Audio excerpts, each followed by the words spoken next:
You're listening to the Broken Havoc podcast right here on YouTube, in which we discuss everything in and outside of the scored circle. Make sure to like and subscribe for more content, and as the frickin' referee would say, ring that damn bell for more notifications.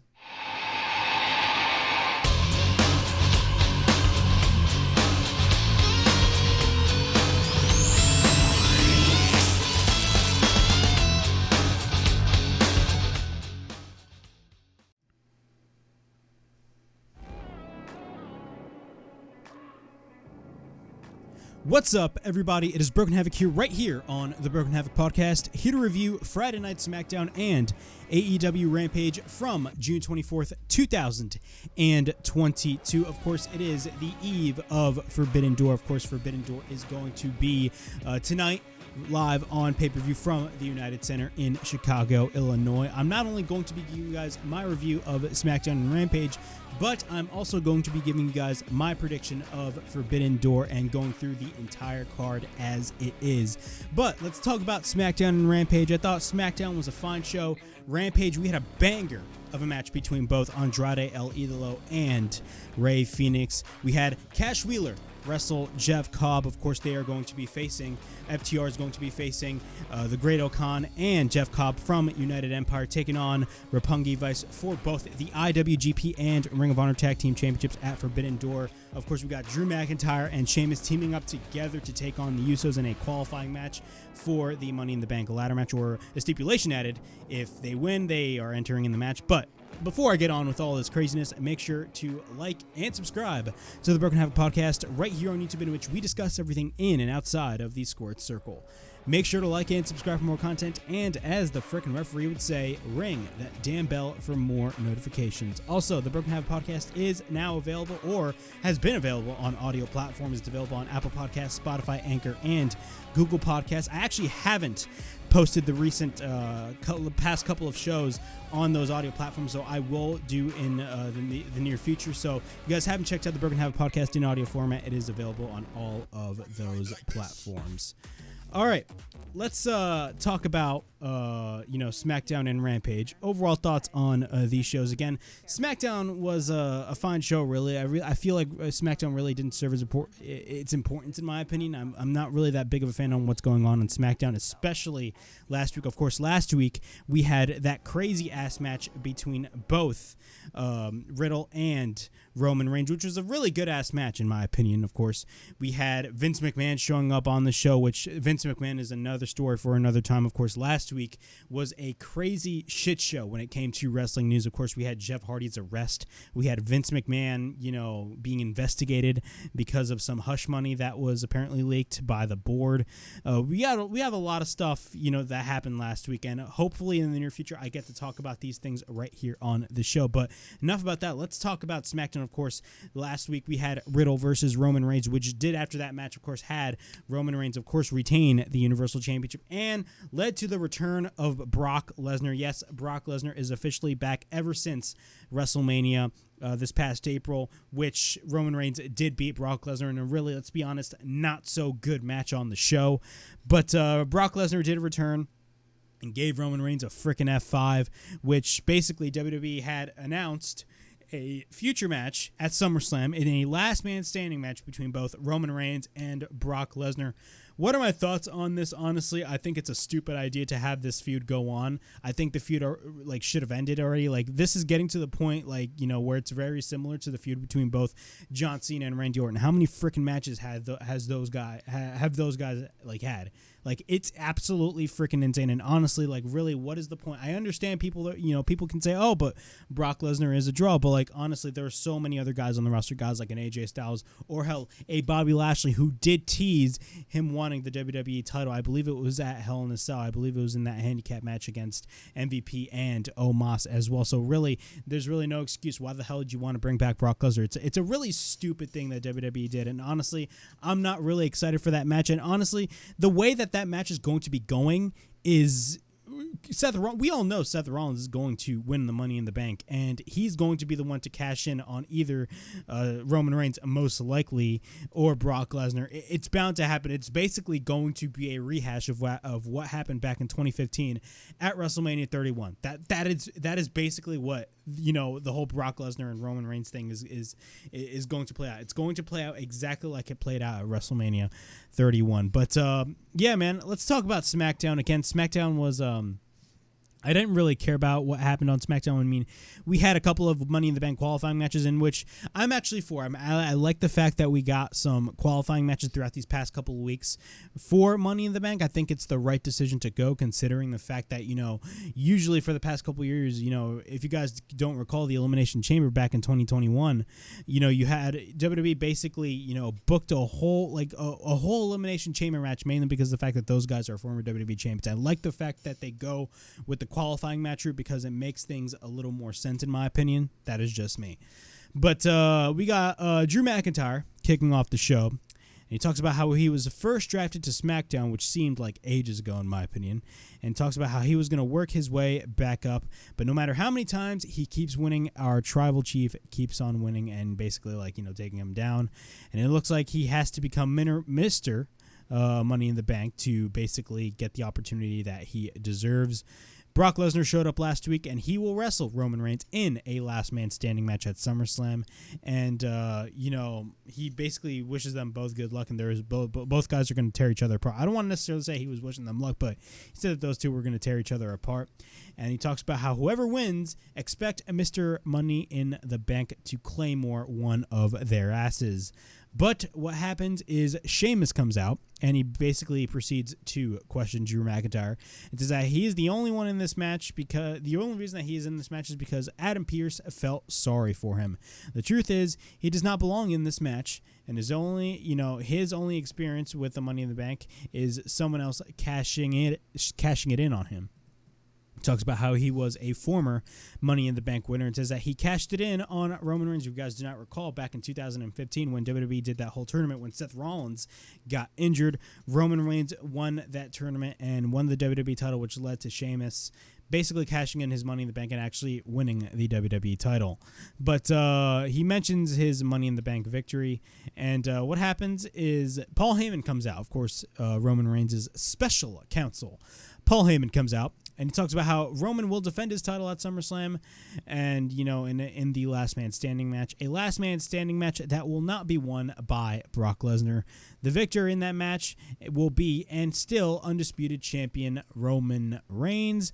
But we have a problem because even though Roman is the GOAT, the GOAT, Roman Reigns will be vulnerable to a cash-in of the Money in the Bank by someone like a Sheamus or a Drew McIntyre. And that, you know, is not a knock on Roman.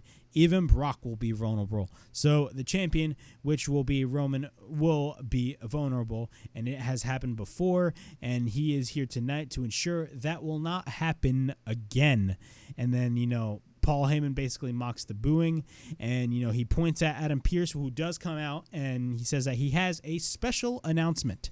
He informs that he will overuse his decision that both Drew McIntyre and Sheamus will not be a part of the Money in the Bank ladder match. However, there is a path for them to team together tonight if they beat the Usos. So basically, if you guys do not recall, basically, you know, I didn't have a review last week, but, you know, last week, Adam Pearce had to make a decision between both Drew McIntyre and Sheamus because a couple weeks prior to that, Drew McIntyre and Sheamus had a match in a qualifying match for the Money in the Bank ladder match. But what happened was that match ended in a no contest, and basically a brawl broke loose even after the match was over, and there was no actual winner declared.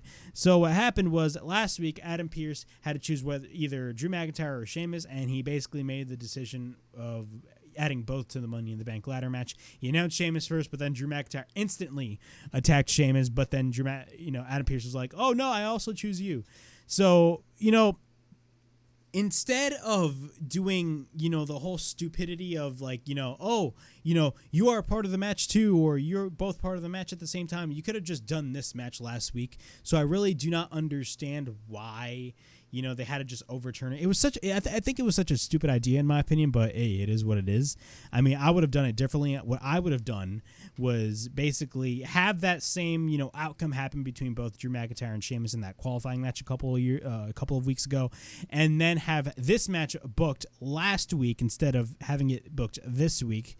That is just me. Basically, it saves you time and it saves you more build for the pay-per-view, but it is what it is. I mean, it's WWE we're talking about.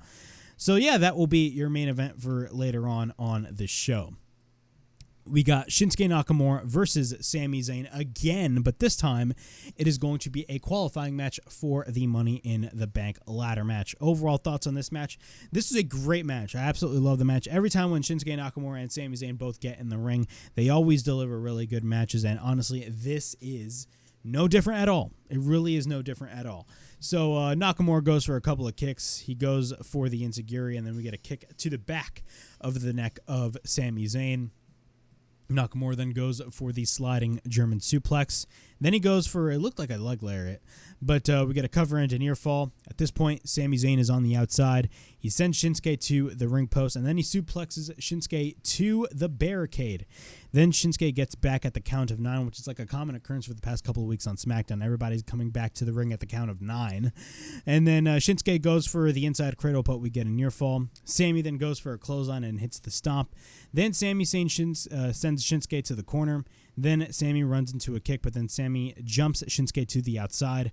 Once we're back from commercial break, Sami is in control. He goes to the top and then he hits a couple of kicks on Shinsuke Nakamura. Sami then drops into a high kick by Shinsuke Nakamura after that. We get a cover by Shinsuke and another kick out. Sami then catches Shinsuke into the Michinoku driver, which looked sick, and then we get a cover and another near fall. Sami then goes to the top, but then after that, Shinsuke enters the fray. Then Sami goes for a couple of elbows, but then Shinsuke gets dropped. Then we get after that, he comes back and then he knocks Sami Zayn down. Then Sami ducks the Kinshasa, and then we get a cover by Sami, but then he gets caught when his feet was on the bottom rope. And then Sami Zayn proceeds to argue with the referee, and then Shinsuke goes for the knee to the back of Sami Zayn. We get a cover and a near fall. Then Shinsuke goes for the spinning heel kick. Then Shinsuke misses the Kinshasa when Sami rolls out to the ring, or I should say rolls out of the ring. Then Shinsuke hits the Kinshasa on the outside. And once he takes Sami back in the ring, Sami immediately goes for the Helluva kick in the corner. And then we get a cover. 1, 2, 3. Sami Zayn wins the match, and he advances to the Money in the Bank ladder match. I'm not going to lie, man. This was not a bad match whatsoever. Even though this is a rematch and you guys see me bickering on a constant basis, why are we getting constant rematches on television that are absolutely useless? This match is a little different. I feel like Sami Zayn, and Shinsuke Nakamura do have really good chemistry, but at the same time, it is a qualifying match for the Money in the Bank. And honestly, this match definitely delivered, in my opinion. It absolutely did deliver. And I really enjoyed it. I also really enjoyed the finish. I love how Sami tricked Shinsuke, and then, which led to Sami Zayn hitting the Helluva kick, which will then lead to Sami Zayn's victory in the Money in the Bank. So now we got Seth Rollins versus Omos. Yes, Omos is going to be a part of the Money in the Bank ladder match, which is absolutely asinine thing. This guy beat Riddle this past Monday, which is insane, but it looks like Riddle's going to be heading into a program with Seth Rollins at either Money in the Bank or SummerSlam. I don't even know. But Sami versus Sami Zayn versus 4 more men. Of course, those 2 other men are going to be either either Sheamus or Drew McIntyre, which, spoiler alert, they're going to be a part of the match. We got the New Day and Jinder Mahal and Shanky Dance Challenge, which, if you guys haven't been watching SmackDown for the past couple of weeks, they basically I don't want to say repackage, but they basically turned Shanky from this unbeatable beast. I wouldn't even necessarily say an unbeatable beast, considering the fact that really Shanky, to me, was never really that special. I just never cared about Shanky at all. Of course, if you guys do not recall, they had both Veer and Shanky partner with Jinder Mahal a couple of months ago, I believe this past year, but it really went nowhere. I feel like Veer is being utilized much, much more better than, honestly, freaking Shanky. But Shanky has been basically dancing for the past couple of weeks. So, like, this is WWE's routine. Whenever a giant does not, whenever, like, they try to push a giant and it ends up failing, whatever they do, you know what they do? They go the comedy route and make them a joke, and that's what they basically did with Shanky. But the New Day says that they didn't want to see a rematch after rematch after rematch. Basically, I believe that that's mocking the fans who constantly complain about that shit, which I do. I complain about this on a weekly basis. But Kofi asks the crowd if they want to see a dancing Shanky. Then, Woods, begins to play his, of course, trombone, that being Francesca, and Shanky proceeds to dance off. But then what happens? Jinder Mahal gets pissed off. Shanky pushes Jinder, and then Jinder Mahal leaves. But what happens? The Viking Raiders, yes, the War Raiders, Eric and Ivar, come out from behind and attack the New Day. Both take down Kofi, and Ivar drops on Woods down to the mat. So, yeah, man, the Viking Raiders are looking to make an impact. Of course, they've been airing video packages of the Viking Raiders coming to SmackDown, even though they were a part of SmackDown already. And people were like, oh, but he was on NXT. But honestly, I mean, that wasn't that for like a week or two. So why are you airing video packages of their quote-unquote return to SmackDown? To me, it makes no sense at all. They are already on the SmackDown roster. So why? It makes no sense. But we got Adam Pearce backstage. Sonya Deville comes in, and she talks about how how Adam Pearce was mistreating the women's division. Now, everybody loves shitting on Adam Pearce. I don't know why. But he rants about how she has been back on SmackDown, and she hasn't gotten an opportunity at all. And she's asking for a little bit of respect. And Adam says that she will be in a handicap match next.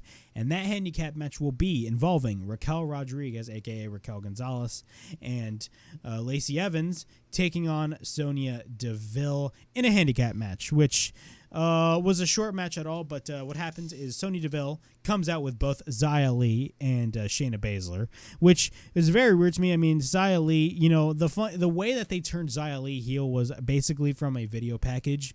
Like it was a random video package. They came back from commercial break and they just showed Xia Li backstage, and she's like, "Oh, now I fight for myself." Oh, so she's now a heel. Like that was the most randomest thing that WWE ever did, but it is what it is. So Shayna Baszler and Xia Li come out with Sonya Deville. Both Lacey and Sonya start. Both lock up. We got a takedown by Lacey Evans. We get a kick blocked by Lacey. We got a cover and an immediate 1 count. Then at this point, we go. Lacey goes for a running flying elbow. Sonya then goes for a chop block, and then she goes for a running kick, and then we get a cover and a near fall when Raquel Gonzalez makes the save. Both knock each other down with drop kicks of their own. Raquel makes the tag, and then we get an uppercut by Raquel. Raquel then goes for the shoulder tackle, and then we get a kick by Sonya, and then she proceeds to catch Sonya and slam her. And then after that, she throws Sonya to the top turnbuckle. Then Shayna and Xia Li proceed to interfere, which they were on the outside of the ring throughout the entirety of this match. Then we get a right hand by Sonya Deville. Lacey then makes the tag, and then Sonya runs into the women's right by Lacey Evans, and we get a cover, and Lacey and Raquel Gonzalez win the match. But what happens after that is Xia Li and Shayna Baszler attack all the babyfaces, but the babyfaces gain the advantage, and they stand tall. So what are my thoughts on this? Honestly, really, it serves no purpose in my opinion. Really, what was the whole point of this match? I mean, really, what are they doing with Sonya Deville? They're really doing nothing with her, in my opinion. I just do not see them doing anything at all. Anything at all with her at all. So it really makes no sense. We get a Natalya segment. Natalya comes out dressed as Ronda Rousey with a baby cart. Basically what happens is she proceeds to mock Ronda Rousey, and she shows that Natalya is, basically she shows Natalya a couple weeks ago applying the sharpshooter on Ronda, and talks about how she realized that the sharpshooter is a more impactful move than the armbar. And this is going to be a key quote because I'm going to be ranting about this in a couple of seconds. It says that the best thing to do is hand the SmackDown Women's title to Natalya. Retire and grab the diaper pads and push the stroller and leave because she is the saddest woman on the planet. Ronda actually comes out, and Ronda says that they couldn't be any more different. She's not going to bend over and give her the title, but the truth is she lacks natural talent, and the closest thing that she'll give her at getting, to the top of this company is basically dressing like her. And then what happens is Ronda attacks Natalya, and then Natalya throws a chair on Ronda, which basically is for further build for this match between both Natalya and Ronda Rousey. You know, I could care about this match, but honestly, I mean, we all know that Ronda Rousey is going to be retaining the title. Not only that, bro, every single Ronda Rousey feud, ever since she came back, is my submission is better than yours. Like, you know, like with Charlotte Flair, like she talks about how, like, you know, oh my God, the armbar this, the armbar that. This is basically the same thing. In fact, and the only difference is it's not Charlotte, it's Natalya. And they're doing, my sharpshooter is better than your armbar. I swear to God, this is every time. Any Ronda feud, it's basically my submission is better than yours. That is such a lazy way to, like, you know, do something. And honestly, this was pure cringe. I did not really enjoy this segment whatsoever, in my opinion. I'm not really that big of a fan of this feud, honestly. And to be quite honest with you, instead of Natalya, I would have done Shayna Baszler, in my opinion. I know, like, you know, in storyline-wise, it kind of wouldn't make any sense, but I would have much rather see Shayna Baszler versus Ronda Rousey than Shayna Baszler versus Natalya. That is just me. That's what I would rather see. We got Gunther versus Ricochet. Of course, this is a rematch from a couple of weeks ago, in which Gunther absolutely destroyed Ricochet and became the IC champion, which was definitely the right decision to make. Honestly, this is definitely, you know, putting the IC championship on Walter is definitely the right decision to make, because, you know, the IC title has, you know, for the past couple of months, if not the past couple of years, has been, you know, just downright, you know, it went to downright obscurity in many fans' eyes, including myself. Like, really, there really hasn't been enough importance with the U.S. title. Like, I'm going to be honest right here, the United States Championship is more important than the freaking Intercontinental Championship. It's gone to the point where, you know, both the IC and the U.S. titles haven't been on pay-per-views. Like, Austin Theory, you know, say what you want about Austin Theory, but this guy, you know, he's definitely going to be elevated, especially because of the fact that he has the U.S. title with him. But really, when it comes to the Intercontinental title, I mean, like, really, what is the point of Ricochet having the Intercontinental title? I'll give you that answer right now. There's really no point of elevating Ricochet, considering the fact that, you know, WWE doesn't do anything with Ricochet at all, even though this guy is absolutely talented. But we got Gunther versus Ricochet. So, of course, Gunther won a couple of weeks ago and won the IC Championship, which, again, was the right decision to make, considering the fact that if you're going to push Gunther, why not, you know, put the IC title on him to further elevate him and further elevate the Intercontinental Championship. But this match was hard-hitting, but did not last long whatsoever. Ricochet goes for a drop kick, and then Gunther immediately hits a slam on Ricochet. Ricochet then runs to a boot. Gunther then goes for the uppercut, but then Ricochet fights back. Gunther then applies a single leg Boston Crab and then transitions into the crossface. Gunther then sends Ricochet to the corner, but then Gunther catches him in a springboard. Ricochet then lands on his feet, and then he goes for an enziguri and a running knee. And then he goes for another knee, but then falls into a furious clothesline by Gunther. And then he goes for repeated chops and repeated uppercuts. And then Ricochet goes for a German suplex and then goes for a shotgun dropkick. But Gunther catches him, which leads to Gunther actually powerbombing Ricochet. And we get a cover. And Gunther wins the match. Again, you know, these two matches between both Ricochet and Gunther really, you know, people, you know, I mean, I could easily come on here and say, like, you know, oh my God, I'm going to be complaining about the rematches and all that stuff. But honestly, this match was pretty good. Now, granted, what is WWE going to be doing with Ricochet? They're going to be doing absolutely nothing with Ricochet after this point. Like, this guy is going to be full of jobber status. I wouldn't be surprised if he was chasing for the 24/7 championship. That is just me. But Gunther retains the Intercontinental Championship, and honestly, you know, it was pretty obvious that he was going to retain. Hopefully, we do not see any more rematches between Gunther and Ricochet again. We get a backstage interview with Paul Heyman. Sami Zayn comes in and says, you know, Kayla Braxton tried to twist his words, and she tried to infer that he would cash in on Roman Reigns, but that he would never cash in on Roman Reigns. He would cash in on Brock Lesnar, which would then lead to Paul Heyman having a really bad look on his face and a very worried look on his face, looking at Sami Zayn like, really, bitch?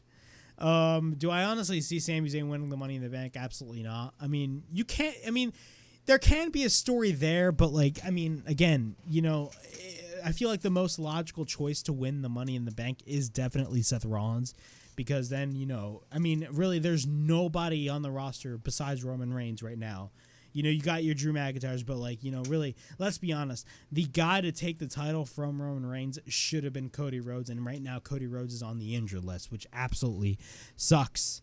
But yeah, man, we got Tamina versus Shotzi Blackheart in a Money in the Bank qualifying match.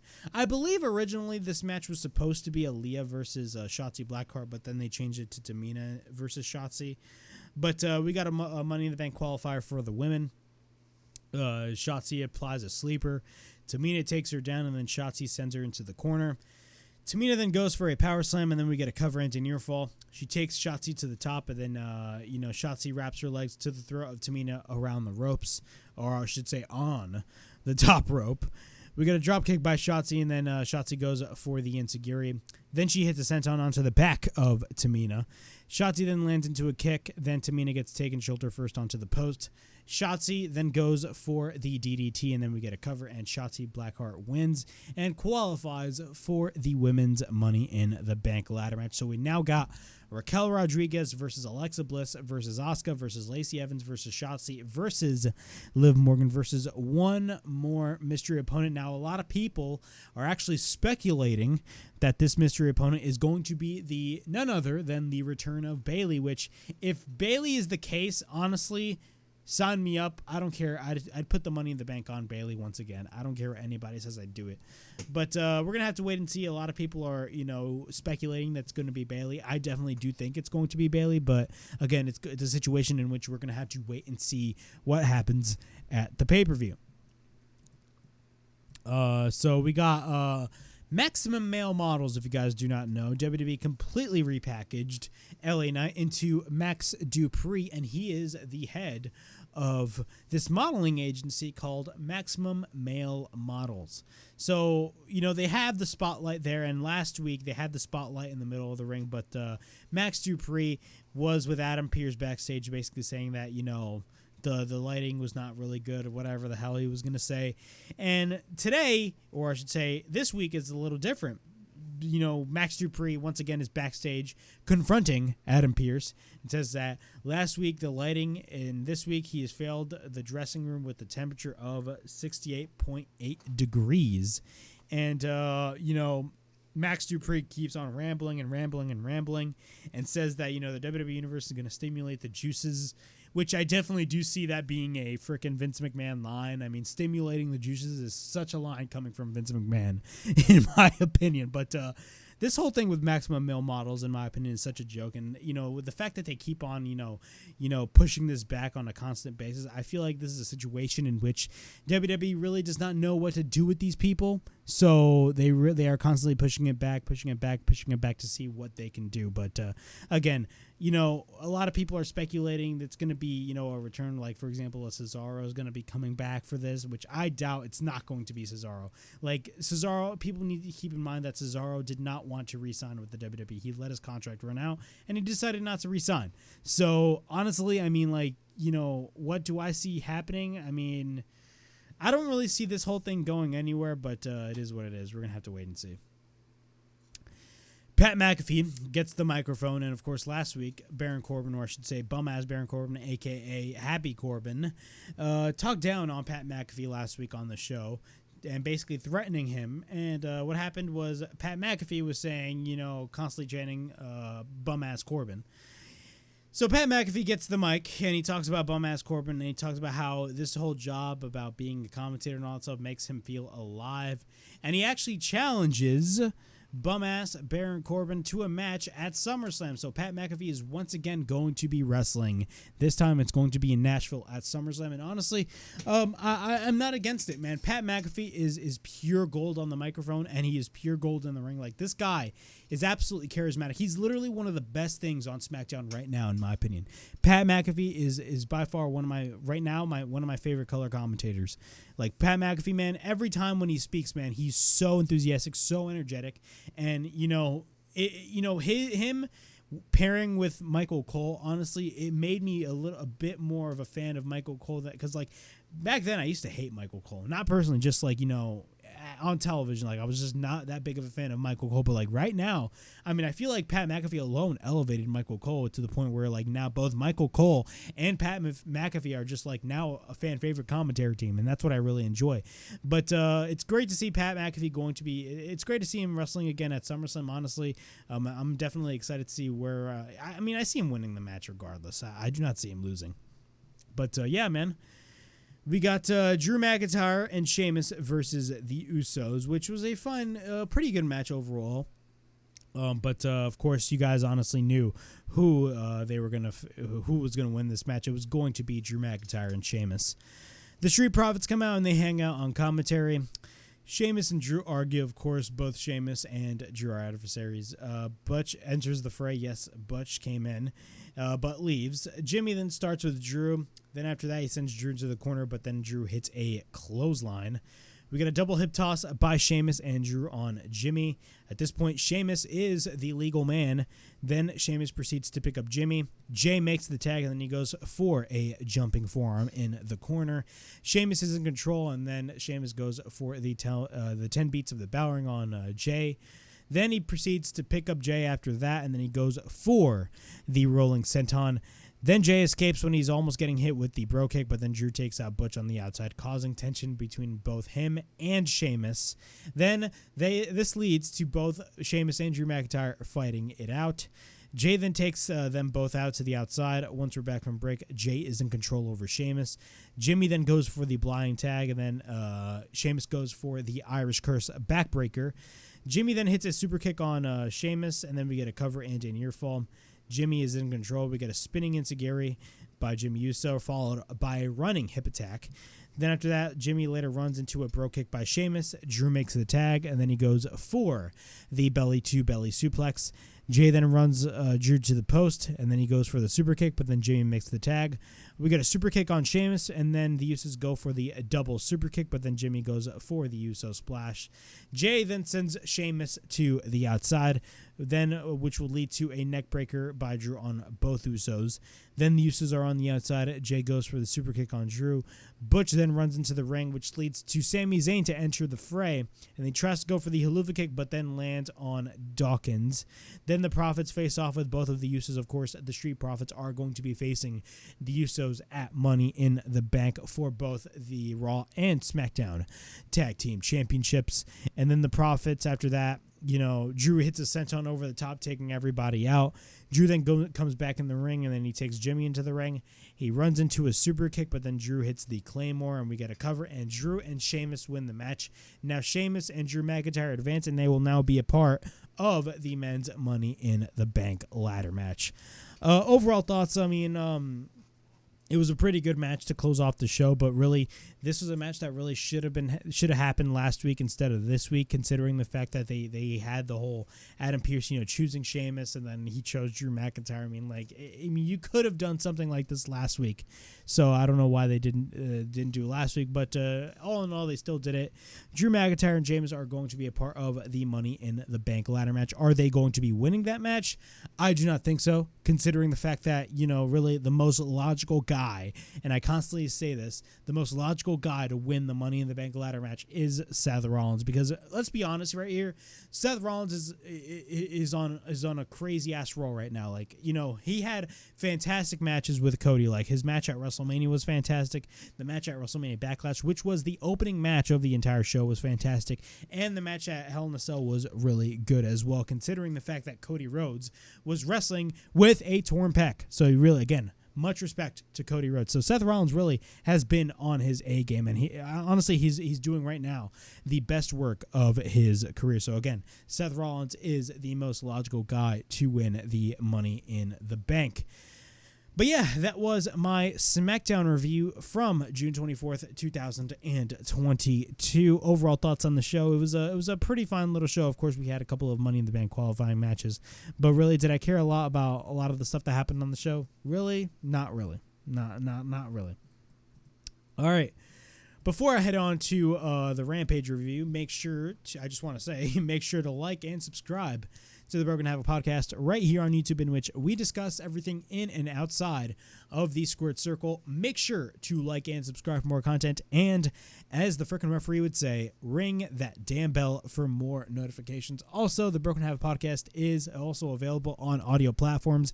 It is available on Apple Podcasts, Spotify, Anchor, and Google Podcasts. So if you guys want to check out the Broken Habit Podcast in audio format, it is available on all of those platforms. I haven't been uploading a bunch of my past few reviews on these audio platforms, so I have to go straight to work on that, so you guys will be able to listen on those platforms. But again, just a reminder, the Broken Habit Podcast is available on all of these 4 platforms, or I should say 5 platforms, because my main platform is YouTube.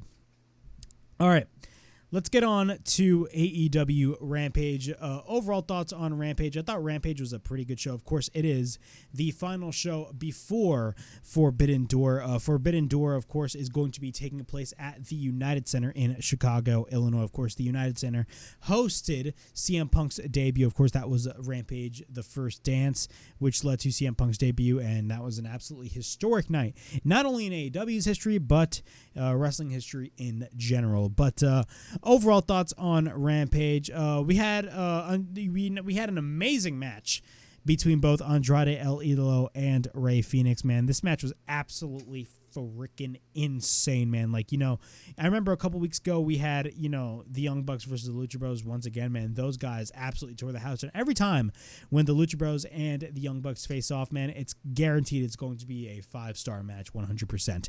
But Andrade and Fenix, man, the chemistry it was absolutely fantastic. We also had, Serena Deeb and Mercedes Martinez, of course, if you guys do not recall or do not remember, because she hasn't been on Dynamite or Rampage for the past couple of weeks. I believe she has been on Dark. Mercedes Martinez is the current Ring of Honor Women's Champion. And speaking of Ring of Honor, I mean, there's been a lot of Ring of Honor, representation, not really as usual, because really throughout the past couple of weeks, really, the only, things of Ring of Honor that we have seen was FTR, because, again, FTR are the current Ring of Honor Tag Team Champions, and they are the hottest tag team in wrestling. But we really haven't seen a lot of Jonathan Gresham, or we haven't really seen a lot of Mercedes Martinez. I mean, we've seen more of FTR and Wheeler Yuta. Of course, Wheeler Yuta is the current Ring of Honor Pure Champion. But we have Serena Deeb and Mercedes Martinez teaming up. We have Hook in action, and we got Cash Wheeler versus Jeff Cobb in the main event. Of course, Cash Wheeler is one half of the AAA and ROH Tag Team Champions, and Jeff Cobb is one half of the IWGP Tag Team Champions, along with the Great O-Khan. But let's talk about the entire Rampage show. We're going to be starting off with Andrade versus Rey Fenix. Again, this match was absolutely freaking amazing, in my opinion, man. Literally, whenever Rey Fenix wrestles a certain match, it's guaranteed that match is going to be absolutely amazing, and this was no different. Andrade and Fenix absolutely freaking killed it. So we get a wrist lock by Andrade. We get a springboard Hurricane Rana by Fenix, but then Andrade fires back with a Hurricane Rana of his own. Fenix then runs into a boot. Then we get a spinning kick by Fenix. Then after that, we get a back heel kick. Then Andrade goes for the vertical suplex on Fenix, and then which will then be followed up by Andrade going for the Three Amigos. Of course, that's a little tribute right there to the late, great Eddie Guerrero. And then Fenix counters with the Three Amigos of his own, which looked awesome. Andrade then goes to the outside, and then Fenix goes for a diving senton. At this point, Andrade is in the ring. Then after that, we get a couple of waist lock switches. Fenix then goes for a German suplex. Then we get a cover and a near fall. Andrade then pushes Fenix to the outside. Once we're back from commercial break, Andrade then goes for a slam. Andrade goes to the top, and then Fenix comes in and goes up. Then after that, Fenix gets taken upside down, and he's hanging from the top turnbuckle upside down. And then Andrade goes for the diving double stomp on Fenix, which looked absolutely freaking painful. We get a cover and a near fall. At this point, Andrade is in control. He runs into a kick. Fenix then fires back with a stomp of his own. Fenix then tries to go for the cutter, but Andrade counters. Fenix counters the springboard dropkick of his own rolling cutter by Andrade. Then we get a cover by Fenix and a near fall. Fenix then goes to the top and he tries to go for the frog splash, but Andrade gets the knees up and goes for the pin, but we get another kick out after that. Fenix and Andrade proceed to fight it out, but then we get a kick to the back of Andrade. At this point, Andrade is on the top rope. Fenix then wants to walk the rope like he usually does, but what happened was he slipped. Andrade then misses the running knee onto the apron and lands onto the ring post. Fenix then goes for the diving stomp onto the back of Andrade.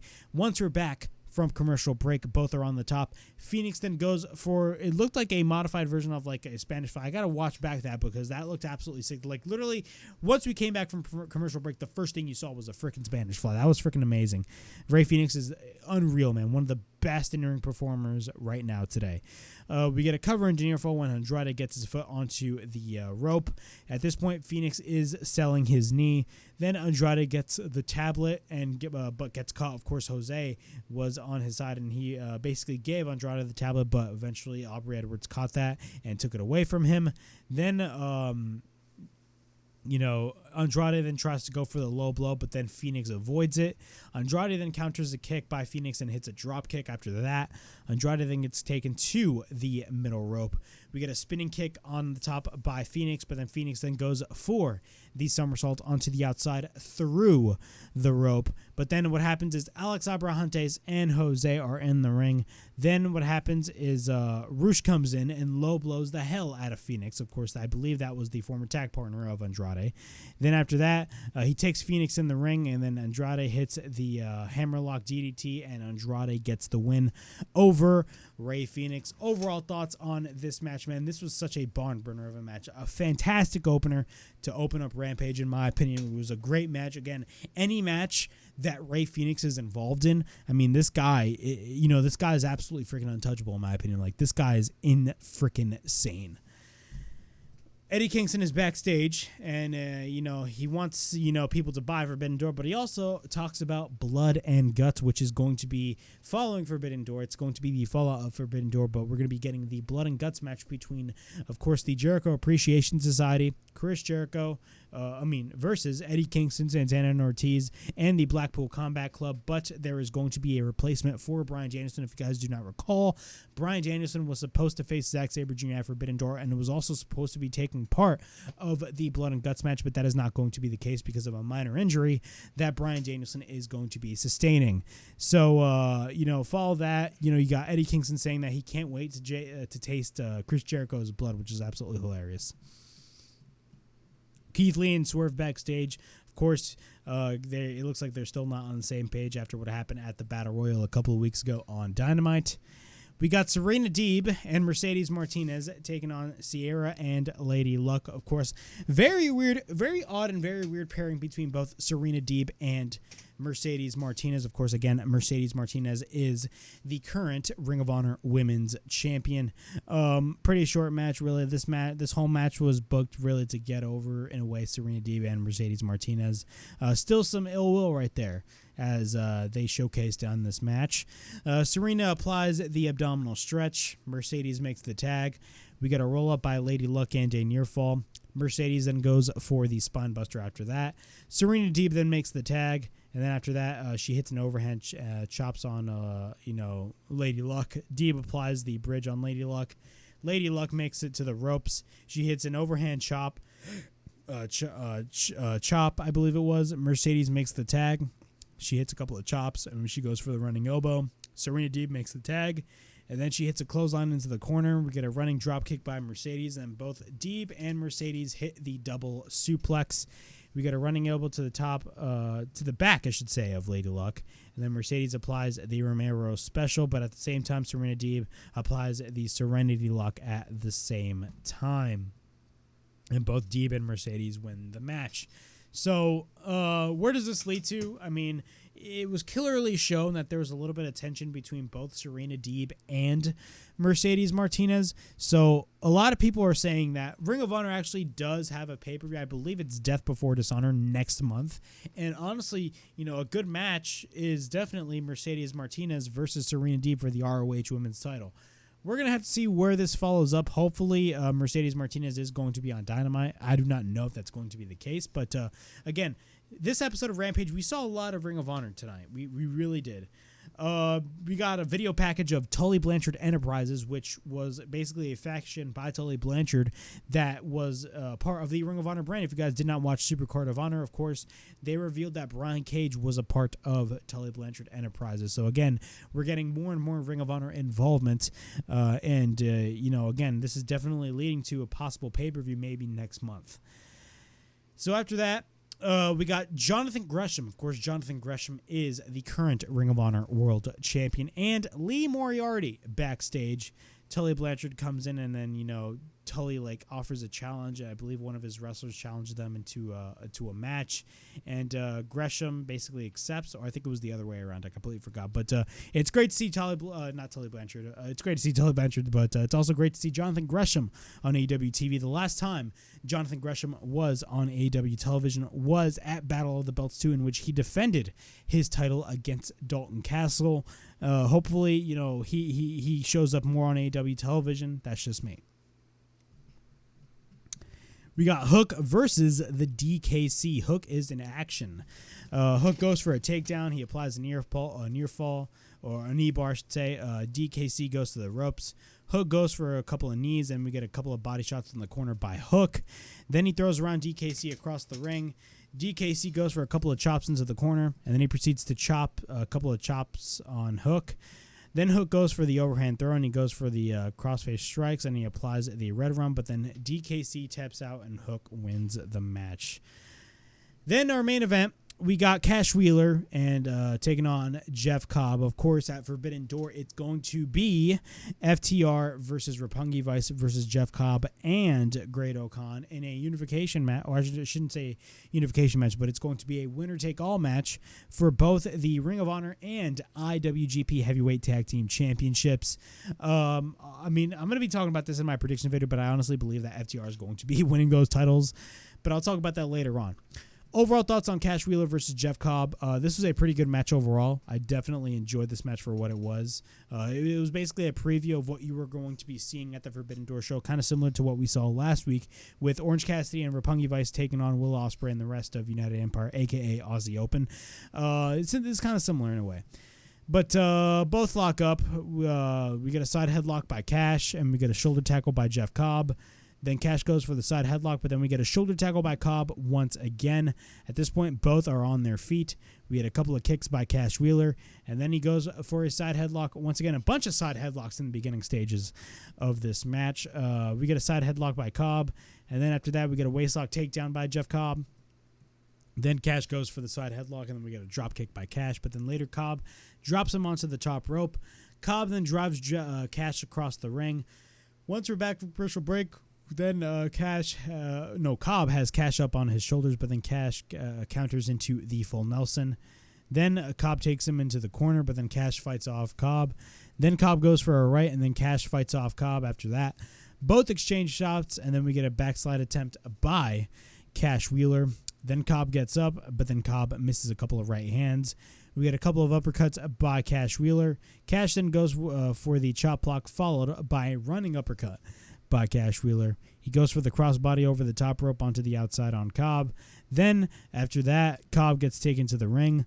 Cash goes to the top, but then Cobb tries to pick Cash up, but then Cash goes to the top. Cash then goes for a sunset flip after that. He succeeds in the powerbomb on Cobb. Then after that, we get a cover and a near fall. We get a couple of knees and forearms by Jeff Cobb. But then Cobb misses the standing moonsault, and he proceeds to pick up Cash, but then Cash counters into a roll-up. And then we get a near fall. Cobb then tries to go for the Dr. Bomb, but then Cash counters into a roll-up. We get a near fall after that. Cash then tries to go for the powerbomb, but then Cobb goes for the back body drop, followed by a beautiful German suplex. At this point, we get a cover, and after that, Jeff Cobb wins the match. But after the match, Great O'Khan comes out, and Dax comes out for the save. Will Ospreay and Aussie Open come in and attack Dax. Orange Cassidy comes in with Roppongi Vice, so basically a whole brawl breaks loose. Then after that, Will gets hit with the back body drop on the ramp. After that, Eddie Kingston out of nowhere, from a completely different feud, attacks Chris Jericho on commentary, and which would then lead to Chris Jericho and Eddie Kingston literally brawling all around the ring, which looked absolutely amazing. But after that, Kingston gets a pen in his hand. Dax hits United Empire with the strap, with that being a belt. Then after that, Jericho and Kingston brawl around the crowd. Then after that, Dax goes for the pile driver on Kyle Fletcher. Of course, Kyle Fletcher is one half of Aussie Open. Jericho then on commentary is screaming, but then Kingston proceeds to attack him, and the show ends. Great way to end the last AEW show before Forbidden Door, in my opinion. I absolutely loved that ending. I loved the fact that you had different feuds literally just coming in together and just brawling for the sake of brawling. That just looked absolutely dope, in my opinion. But overall thoughts on Rampage, I thought Rampage was a really, really good show, in my opinion, man. That opening match between both Phoenix and Andrade was absolutely freaking fantastic, in my opinion. I definitely enjoyed what I saw. Of course, the main event between both Cash Wheeler and Jeff Cobb was a preview of what we're going to be seeing in the triple threat match at Forbidden Door for both the Ring of Honor and IWGP Heavyweight Tag Team Championships. So overall thoughts on Rampage, pretty good show. Honestly, I could go as far as to say Andrade versus Rey Fenix was 10 times better alone, than the entire SmackDown show. That is just me. But yeah. All right, we're going to be headed to our Forbidden Door predictions. Let me drink this water because, literally, man, my voice is absolutely shot right now. And right now it's 12:40 in the morning, me recording this review. Good God, that's amazing. But we're going to be talking about Forbidden Door. Of course, Forbidden Door is going to be taking place from the United Center, but you already know that. But before I get on with my predictions, make sure to like and subscribe to the Broken Half podcast right here on YouTube, in which we discuss everything in and outside of the squared circle. Make sure to like and subscribe for more content. And as the freaking referee would say, ring, ring, ring, ring, ring that damn bell for more notifications. Also, the Broken Half podcast is available on audio platforms. It is available on Apple Podcasts, Spotify, Anchor, and Google Podcasts. So if you guys want to check out the Broken Half podcast in audio format, it is available on those platforms.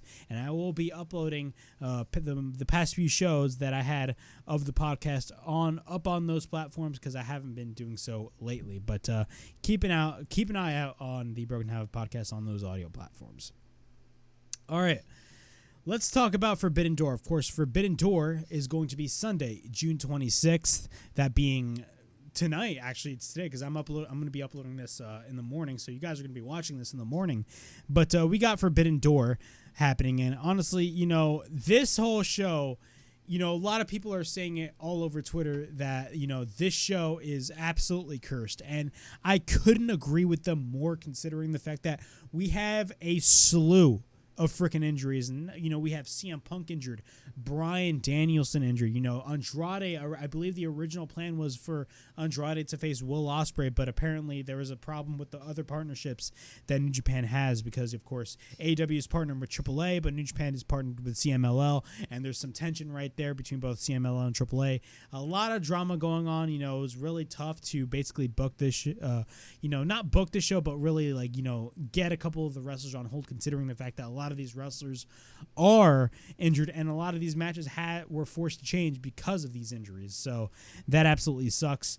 But overall, the card, even though AEW and New Japan are playing their cards very limited, this card is looking really well as well. I'm definitely excited to see. A lot of these wrestlers I'm not really familiar with, considering the fact that I'm familiar, of course, with your Hiroshi Tanahashis, your Okadas, your Kota Ibushi's, all those guys, the top guys of New Japan, but I'm not really that familiar with the other guys from New Japan, a lot of guys from the lower card. But again, it's a great opportunity to really give New Japan a chance and really definitely introduce myself and a lot of other people that do not watch New Japan but watch AEW to these different new talents. But I'm going to be going through the card very quickly in my predictions for Forbidden Door. In our first match, we got the Young Bucks and El Phantasmo and Hikuleo versus Sting, Darby Allin, Shingo Takagi, and Hiromu Takahashi, which I believe this match was one of those matches that had to be changed due to an injury because apparently Takahashi, unfortunately got injured. So it's now, I believe, going to be the Young Bucks and Hikuleo versus Sting, Darby Allin, and Shingo Takagi. Of course, this is going to be the Young Bucks back at Bullet Club for like one night only. But who do I see winning this match? I mean, honestly, I definitely do see Sting, Darby, and Shingo winning this match, in my opinion. I just definitely do see the babyfaces winning this match. But again, it's a situation in which you really do not know what's going to be going down. But overall, man, I definitely do see this match being really good. And, I definitely do see both Sting, Darby Allin, and Shingo Takagi winning this match. In our second match, we got Chris Jericho, Sammy Guevara, and Minoru Suzuki. Yes, Minoru Suzuki is teaming up with Chris Jericho and Sammy Guevara, taking on Eddie Kingston, Wheeler Yuta, and Shota Umino. I believe that's how you pronounce it. My apologies. I do not watch New Japan again. But this match, of course, whoever wins this match is going to be gaining the advantage for Wednesday's Blood and Guts match. This is definitely a really interesting match. I mean, basically, this whole match, in a way, is kind of a preview to, Blood and Guts. Of course, Sammy Guevara, in a way, officially turned heel. I mean, he was always a heel ever since him and Ty Conti were on television together. But again, I mean, Sammy Guevara, basically, was a part of this. Overall thoughts on this match. I mean, who do I see gaining the advantage in this match? I definitely do see Jericho gaining the advantage. But we're going to have to wait and see. Maybe the babyface can gain the advantage. I mean, this is a 50-50 for me. But honestly, my personal pick that who I want to win is definitely Eddie Kingston, Wheeler Yuta, and Shota Umino winning this match. Zack Sabre Jr. versus a mystery opponent for Bryan Danielson's choosing. This has been going the rounds of a lot of speculation all over wrestling media. And my apologies, I'm going extremely quick in my predictions because my laptop is about to die. But Zack Sabre Jr. versus his mystery opponent, I honestly believe that his mystery opponent is definitely going to be Claudio, considering the fact that, I feel like, Claudio is definitely a perfect fit for the Blackpool Combat Club, in my opinion. That is just me. But, I just genuinely believe that, a lot of people say Johnny Gargano, but in my opinion, I'm just like more in tune with Claudio. Now, a lot of people are saying I don't think Claudio is going to be an option, considering the fact that both him and Eddie Kingston have legitimate heat with each other. But that is just me. I genuinely believe it's definitely going to be Claudio, facing Zack Sabre Jr. And, of course, he will be taking Danielson's place at Blood and Guts. We got a winner-take-all match for both the ROH and IWGP Tag Team Championships. We got FTR versus Jeff Cobb and Cradle Khan from the United Empire versus Trent Beretta and Rocky Romero, that being Roppongi Vice. I think it's pretty obvious that FTR is going to be winning the IWGP Championships, and they're going to be a, three-time tag team champions. I shouldn't say. They're going to hold three belts, basically. They're going to have the AAA, IWGP, and ROH tag team championships. I think it's a no-brainer that FTR win this match, considering the fact that they're arguably the hottest tag team in wrestling right now. I don't care what anybody says. You could say the Usos, you could say the Young Bucks, but really, FTR is the hottest tag team in wrestling right now. But, we got I think FTR is going to be getting the win, which will then lead to a future match between them and the Young Bucks. So we're going to be getting FTR versus Young Bucks 3, which will then lead to FTR taking the AEW Tag Team Championships as well. We got the AEW All-Atlantic Championship between both Miro, Pac, Malachi Black, and Tomohiro Ishii, which I believe Tomohiro Ishii is going to be replaced by whoever. I completely forgot who they're going to replace him with because he got injured as well. But I do not see a New Japan guy winning the All-Atlantic Championship. A lot of people, I think Miro is possibly going to be winning this, but a lot of other people are saying Miro could not win this match, considering the fact that he already had a taste of championship gold. So honestly, it's either down to both Malachi Black or Pac, and honestly, either one of those two options I have no problem with. I mean, I would love for Miro to win the match, but honestly, I feel like it would make more sense, for Pac or Malachi Black to win the match. So really, my choosing is either both Malachi Black or Pac to win that match. We got the AEW Women's title between Thunder Rosa and Toni Storm. Of course, this is the only AEW versus AEW match on the entire card. But overall, Thunder Rosa's retaining. Thunder Rosa really hasn't been utilized well on television lately, in my opinion. That is just me. I feel like they haven't, ever since Thunder Rosa won the women's championship, I feel like they really, they had her her first challenger was Nyla Rose, which I really wasn't that big of a fan of. She had a really good match with Serena Deeb at Double or Nothing, but really, what have they been doing with Thunder Rosa really throughout her entire title run? Really, really nothing. She had that match with Marina Shafir, which, there was a lot of problems apparently in that match, of course, of Thunder Rosa, quote-unquote, sandbagging Marina Shafir.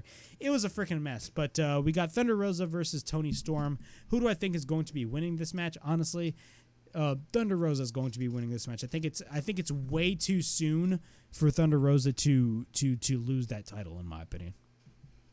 We got the 4-way for the IWGP Heavyweight Championship. We got Jay White defending his title against Hangman Adam Page versus Adam Cole, taking on Kazuchika Okada.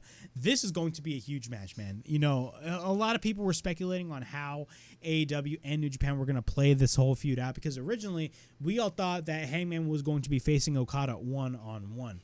But then, a lot of people were saying, oh, that's not really that good of an idea. I think it should be people thought it should have been Danielson versus Okada, but now, Danielson got injured. So we came back to the idea of, Hangman should face Okada, really all that type of stuff. But who do I think is going to be winning this match? Honestly, man, Jay White just won the IWGP title from Okada at Dominion a couple of weeks ago, so it really wouldn't make any sense for him to drop the title once again. That is just me, but I do not see Hangman Page or Adam Cole winning this match. If anything, you could possibly be seeing Okada winning back his IWGP title. That is just me. I do not see, but again, I just think it's a foolish idea to have Jay White lose the title. I think the fact that he just won it at Dominion and only to drop it again, in a way, kind of makes no sense. But my pick for this match is Jay White retains his IWGP Heavyweight title. In the main event, and yes, it's going to be the match that main events the show, in my opinion, the interim AEW World Championship match between Jon Moxley and Hiroshi Tanahashi. This match is going to be really good, in my opinion. I'm definitely really excited to see this match. And, of course, the original match for this was supposed to be CM Punk taking on Tanahashi, but that is no longer going to be the case, considering the fact that CM Punk got injured and he didn't relinquish his title, but AEW instead is going to be crowning an interim champion. But I think this is going to be a knockdown, drag-out match. It's going to be a freaking barn burner of a match. Jon Moxley has always wanted to wrestle Tanahashi, and if you guys haven't watched the Countdown Show, absolutely check out the Countdown Show. It's absolutely amazing. Jon Moxley talks about how Tanahashi has been ducking him and all that stuff, and really, a lot of people are saying there's a chance that Tanahashi could possibly win the title. But again, I think after this show, I think Tanahashi's going to go back to Japan. And if he does win the AEW World Championship, it's going to lead AEW without a world champion, in my opinion. And I feel like that's not right, in my opinion. And, I feel like the show needs its world champion. That is just me. But honestly, who do I think is going to be winning this match? I definitely do see Jon Moxley winning the interim world championship, because honestly, let's be honest, the money match is going to be CM Punk versus Jon Moxley, and I definitely do see that unification match happening at All Out. So yeah, man, my pick for Hiroshi Tanahashi, Tanahashi is absolutely amazing, but again, I think Jon Moxley is going to be getting the win. So Jon Moxley retains but he will win the interim AEW World Championship. So yeah, man, that was my Forbidden Door. I'm like, oh my God, I am lagging. But that was my Forbidden Door predictions. Overall thoughts, I think the show is going to be absolutely freaking awesome. I'm definitely really excited to see what goes down on this show. And I'm very curious to see what happens. So, it's definitely a chance to, for someone like me who doesn't watch New Japan to get introduced to a lot of these talents that I really haven't seen before. So it's going to be a great opportunity to watch this show and have that interaction with a lot of AEW wrestlers. So it's going to be a great show overall. I'm definitely excited to see what goes down. I'm especially excited for those last two matches, the main event and also the Fatal 4-Way. So I'm definitely going to be keeping an eye on those two specific matches. And so yeah, man, that was my SmackDown, Rampage, and Forbidden Door predictions. Be on the lookout for more videos as well. Of course, I'm going to be giving you guys my Forbidden Door review right here on the channel, hopefully on Monday.